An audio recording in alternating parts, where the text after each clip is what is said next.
Hello beautiful people, welcome to the channel. Reverend Debbie here, hope you're all doing well. Today's subject, sexting and why we aren't doing it anymore. And it's something that many of you will know, perhaps many of you have taken part in, and that's okay. I'm not here to judge on what your behaviour is. What I am looking at is why, when you are starting a new relationship with a man, so this is a woman with a man, all of a sudden they want to start sexting you. And you're like, what? I don't want to do this. This is not my cup of tea. I thought we were getting to know each other. So why do we go along with it? And why do men do it? Before I get into the video, I've noticed that there are quite a few people that come back and watch the channel and view the videos, but I'm not getting very many likes. So, sorry, I've got a hair in my mouth. So if you could please give me some thumbs up, some likes, and subscribe to the channel, it would really, really help me with YouTube and the algorithms. I'd really appreciate it. Also, it lets me know that you guys enjoy what I'm talking about. And you can always pop comments below as to what you would like me to talk about. So recently, a friend met somebody new and thought, wow, this is great. They really liked this person. And this person seemed to be really nice. And they wanted to get to know them better. And so they started texting each other. And the conversation flowed, things were said, there were similarities, there were differences, and it seemed to be that they had a lot in common. I mean, a lot in common. Similar books, similar movies, similar music taste, similar likes and dislikes around life's existence. And it seemed quite romantic. But then the sexting started from the man's side. First very gently and unobtrusively, but then heavier and heavier. Well, men, we aren't doing this anymore. We want to be treated as human beings, not sexual objects. It's that simple. So why do men do this? Now, I know that some women do this as well, and I'm not saying that they shouldn't. And I feel that if you are in a relationship with a person and it's consensual, great. You know, it's something that many of us have done before in past relationships, but I do feel that this kind of messaging towards each other is perhaps something that should be looked at further down the line in a relationship, when the two people know each other and they can get to know each other a little bit better, openly and honestly. Because this person was actually very vulnerable with what she had said to this man. She had told him a lot about herself that was perhaps quite painful for her to discuss, but she wanted to be open and honest with this man. But this man ignored these issues that she had had in her past life and went on to say, but what about this? What about that? What would you do in this situation? Well, I don't know, because I'm not in that situation. But as well, why should we be sharing this information right at the beginning of a relationship? And why is it that men ask for this? Like I said, some women do, and that's fine if the two parties are consensual in it. But from my experience and what I'm finding is dating in the modern times when you are in your 50s and above is a minefield. And I'm going to do a video about that later on. So watch out for that in the next few days. It's dating from my perspective. But men do this because they want to fulfill their own needs first. Their needs are more important than yours.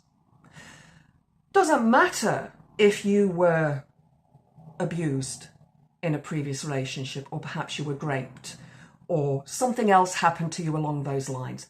They don't care. They just want to get off on what your responses will be to them. You know, guys, porn is freely available online. It is there. There are telephone numbers that you can call if you want to have those kinds of conversations. Why do men insist on pushing a potential partner into doing this when they don't want to? And this is where the problem comes in, because this is all to do with consent. And it's the same when it comes to having sex with a person. It's all to do with consent and boundaries. And if, like me, you have experienced a lot of difficult relationships, your boundaries are going to be quite strict. And you may think, well, you know, one question, not so bad. You know, I can answer this. 2 questions, okay. And then it just goes on and on and on and on, and it snowballs. And before you know it, they want basically for you to tell them a pornographic story. You know, why? Why do they want that? Again, as I said, it is to do with them meeting their own needs first and basically stuff you. That's what they do. This person did actually say that no, she wasn't going to do this anymore. Enough. Wasn't interested in the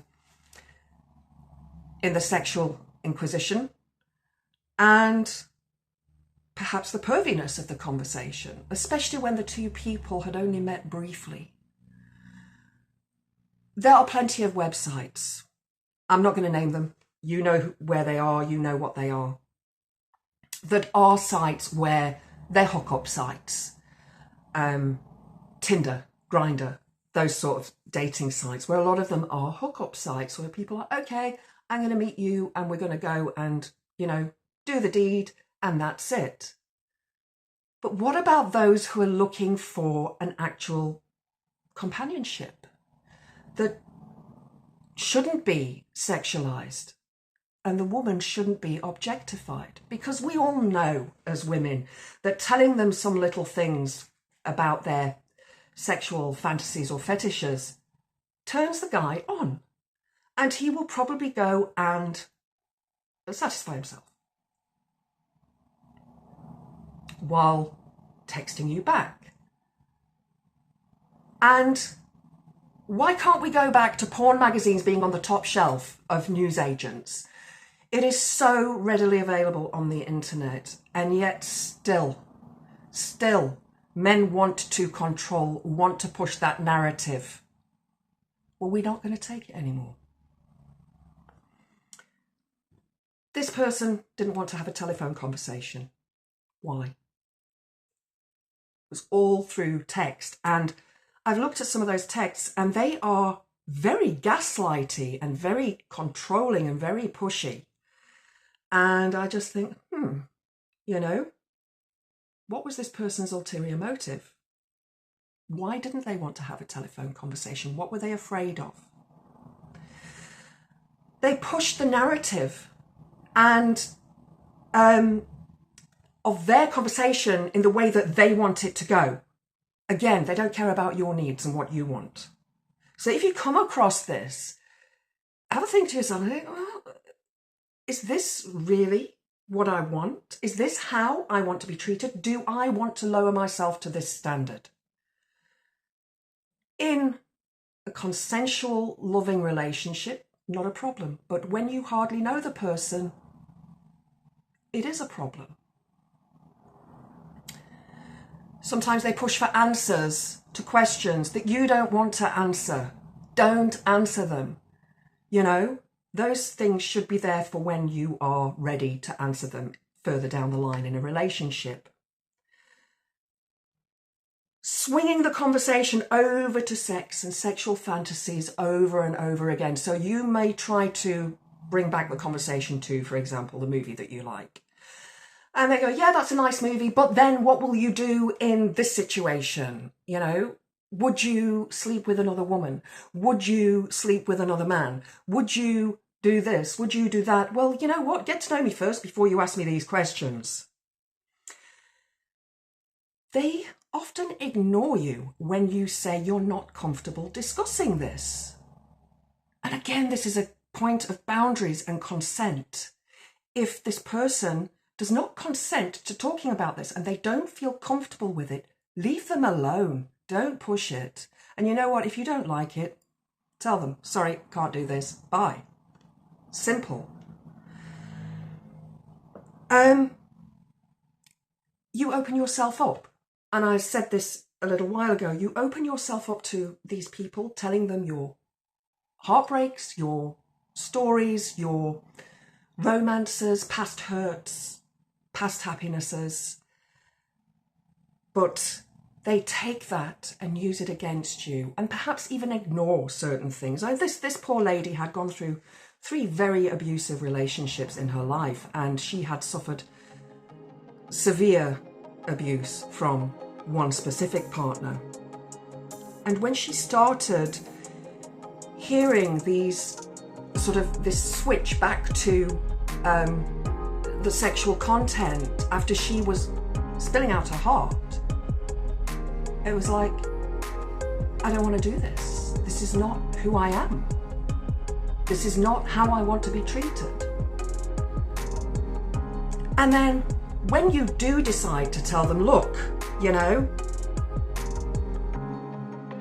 X amount of times, I don't want to talk about these things, I don't want to discuss it, then they aren't interested anymore. So why do we bother wasting our time?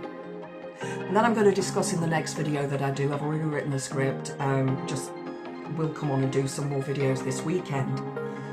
But ladies, we don't need this in our lives. We don't need this objectification. You know when you're gorgeous, you know when you're beautiful, and you know when you want to make love to somebody. That could be a one-night stand, it could be in a relationship. But whatever you're looking for at that time, if they don't respect your wishes and your choices, then they're not really into you, they're into self-gratification. And that might be something that you want to have a look at and go, no, I'm not doing this, I'm not going down this road.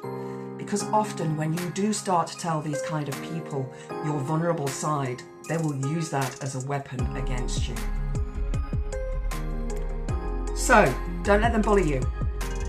Put your boundaries in place and stick to those boundaries. And if they don't like it, it's their loss. We aren't doing this anymore.